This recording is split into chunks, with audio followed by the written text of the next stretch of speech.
Rose and Michael's story is a living testament to the power of compassion.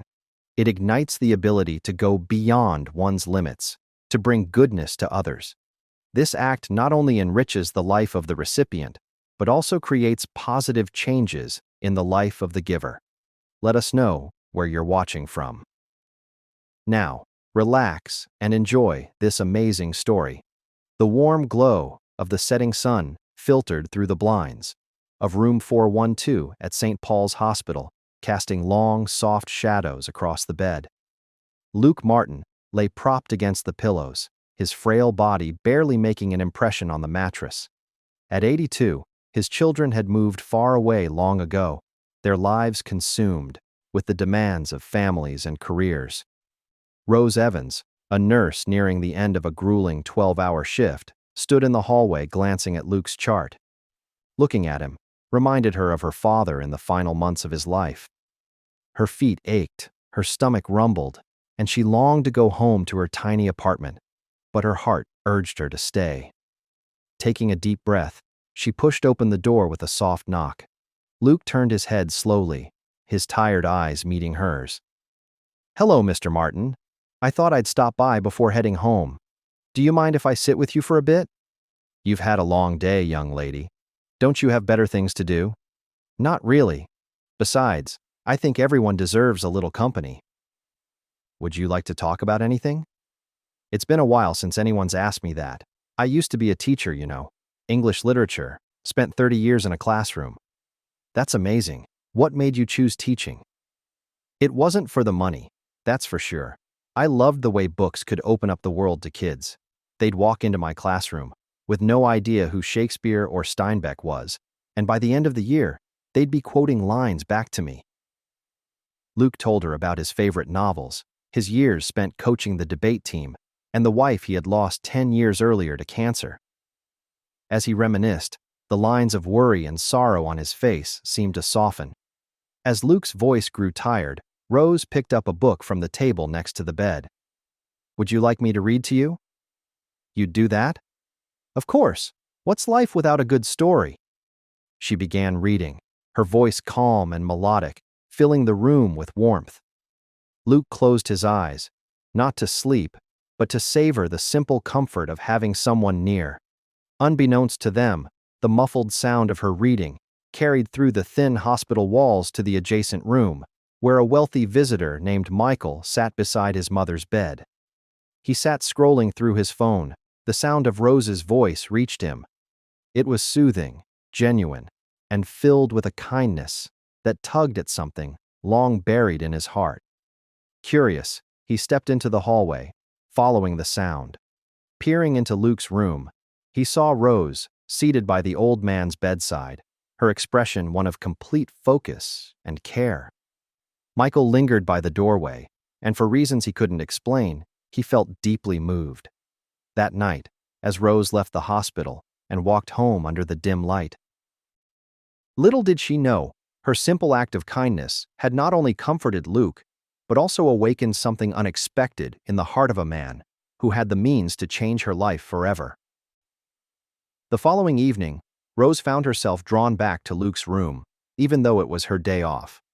Carrying a small paper bag, she entered the hospital, waving to the receptionist with a shy smile.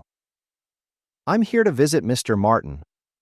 When she reached room 412, she knocked lightly before entering. Luke turned his head, his expression softening when he saw her. "Back again, Nurse Rose?" She handed it to Luke, who cupped it in his hands like it was a treasure. As he sipped, Rose opened the container, revealing a slice of homemade banana bread. "I made this last night. I'm not much of a baker, but I think it turned out okay." Luke took a bite, his eyes closing in pleasure. "This is wonderful. You didn't have to go to all this trouble." "It's no trouble. I just thought that he might need a little special attention." Luke smiled at her warmly, and for the next hour, they talked about simple things: his favorite authors, Rose's memories of growing up in a bustling neighborhood, and the little joys they both cherished.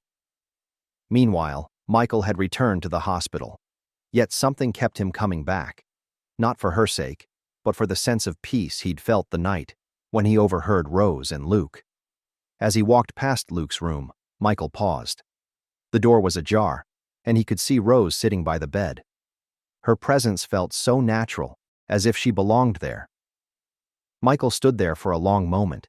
He didn't understand why it affected him so deeply, but he couldn't deny the pull he felt. Later that night, as Rose was leaving the hospital, she nearly collided with Michael in the hallway. "Oh, I'm sorry. No, it's my fault. I noticed you with Mr. Martin earlier. You seem to care a great deal about your patients. It's part of the job. Not everyone would go above and beyond like you do. I think it's admirable. Thank you, Mr. Scott." Michael Scott. "Rose Evans, are you visiting someone here?" "My mother. She's in the next room over. I hope she's doing okay." "She is, but I have to admit, seeing you with Mr. Martin reminded me of something I've been missing in my life." Rose raised an eyebrow, curious, but unsure how to respond. "Well, sometimes it's the small things that make the biggest difference. You're absolutely right." They parted ways, but Michael couldn't stop thinking about Rose. Back in her tiny apartment, Rose settled into her worn-out sofa, exhausted but content. The next morning, Rose returned to work, her schedule packed with rounds and paperwork.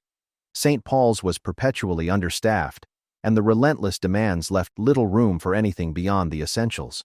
Yet Rose found herself making time to check in on Luke, even if only for a few moments. "Good morning, Mr. Martin. How are we feeling today?"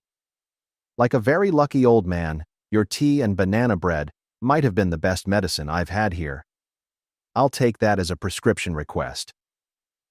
As she worked, Rose noticed Luke seemed a little more animated than before. His voice had regained some strength, and his eyes sparkled when he spoke. It was a small victory, but Rose cherished it. For someone like Luke, who had so little, moments of joy were priceless. Later that day, as Rose was hurrying down the hallway, she spotted Michael standing outside his mother's room. He looked up as she passed. "Rose." "Mr. Scott, how's your mother today?" "She's doing well, thank you. I was hoping to speak with you. Do you have a moment?" "I can spare a few minutes." Michael gestured toward an empty bench by the windows, and they sat down together. For a moment, he seemed to struggle with his words, an uncharacteristic pause for a man so used to commanding attention. "I've been coming to this hospital for weeks now. At first, it was just to see my mother, but something changed when I noticed you with Mr. Martin." "What do you mean?" "The way you care for your patients. It's not just a job for you, it's personal. I've seen a lot of people in this hospital, doctors, nurses, but you're different." "I just do what I can. Everyone deserves to feel cared for, especially when they're sick or alone." "That's exactly it. You see people, not just patients, and it's made me think about how I've been living my own life." "What do you mean?" "I've spent years building a business empire. I've made more money than I know what to do with, but I can't remember the last time I really connected with someone. Watching you and Mr. Martin, it reminded me of something I've lost. I'd like to do something to help. I have resources, connections, ways to make a difference. If you ever have an idea or a need, call me. Please." "Mr. Scott, I appreciate this, but I'm just a nurse. I'm not sure what I could ask for." "Don't underestimate yourself. Sometimes it's the people who think they're small who make the biggest impact." Before she could respond, a call over the intercom summoned her back to her duties.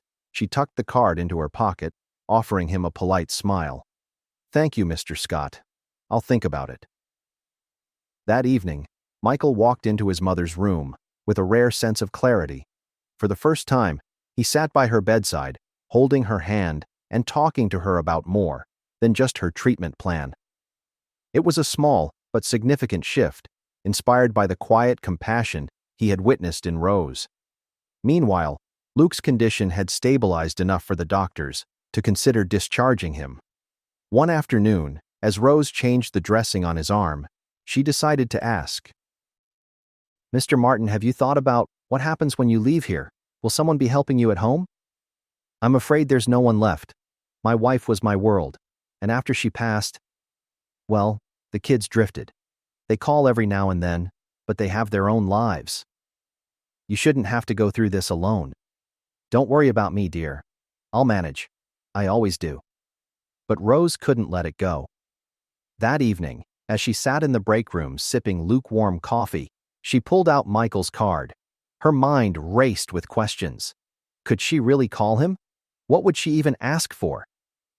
After several minutes of hesitation, she took a deep breath and called that number. Michael Scott speaking. Mr. Scott, it's Rose, the nurse you spoke to last week. Rose, I was hoping I'd hear from you. What's on your mind? She hesitated, then launched into an explanation about Luke. She spoke of his loneliness, his resilience, and her fear that he might fall through the cracks once discharged. Michael was silent for a moment. When he spoke again, his voice was firm. Leave it to me. The next day, Michael arrived at the hospital. He asked to meet with Luke, and after Rose introduced them, Michael sat by the old man's bedside, listening intently to his story.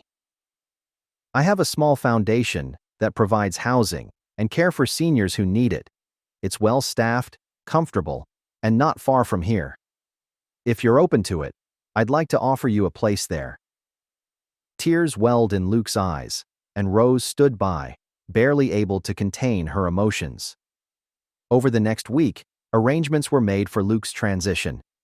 Rose helped pack his few belongings, ensuring he had everything he needed. One evening, as Rose folded laundry in her small apartment, her phone rang. It was Michael. I hope I'm not interrupting. No, not at all. Is everything okay? I've been thinking about something. The way you've dedicated yourself to your patients. It's remarkable. But it's clear to me you're working within a system that doesn't always give you the support you deserve. I've been wondering if we could do something about that. What do you mean? I'd like to invest in something bigger. A community program, maybe a small foundation, where people like Luke and the nurses who care for them can find the resources they need. You have the heart for this kind of work, Rose. I think you could lead something incredible. You want me to run a foundation? With help, of course, I'd fund it, but the vision would be yours. You already know what people need. You've lived it. All I'd be doing is amplifying what you're already so good at. The idea felt impossibly large, but as Michael continued, Rose began to imagine what such a program could look like. A space where seniors like Luke could find companionship, where underfunded nurses could access training and support, and where small acts of kindness could ripple outward into something transformative. I'll think about it. Over the next few months, Michael worked closely with Rose to bring her vision to life. In that moment, she realized she hadn't just changed Luke's life. He had changed hers, too. In a busy and sometimes indifferent world, presence and genuine care can create extraordinary power. A cup of tea, a slice of cake, a kind word.